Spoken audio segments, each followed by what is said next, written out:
sayang. Masak apa tu? Hari ini saya nak kongsikan resepi masakan orang utara iaitu ikan masak asam. Resepi ni sangatlah mudah dan tak perlukan bahan yang rumit pun. So mula kita boleh gaulkan ikan bersama garam dan serbuk kunyit. Untuk ikan boleh je nak guna ikan apa pun. Lepas tu kita boleh panaskan minyak, kita gorengkan ikan tadi sampai ia masak.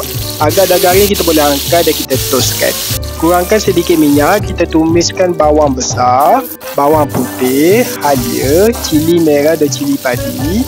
Tumiskan sampai ia naik bau dah golden. Masukkan air asam jawa, air masak, tomato, bawang Holland. Masakkan seketika sampai ia mendidih. Boleh perasakan dengan garam, gula secukup rasa. Boleh masukkan ikan yang kita goreng tadi dan kita sambung masak sampai ia rasa semua sebati. Bila rasa semua dah balance, makanan siap untuk dihidangkan. Resepi ni sangatlah simple, ringkas dan cepat je nak masak.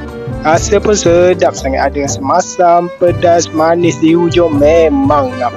Ini kalau makan dengan nasi yang panas memang tak cukup. Yang mana tak ada idea nak masak ikan masak apa, bolehlah cuba menu ni, confirm makan repeat. Jom makan.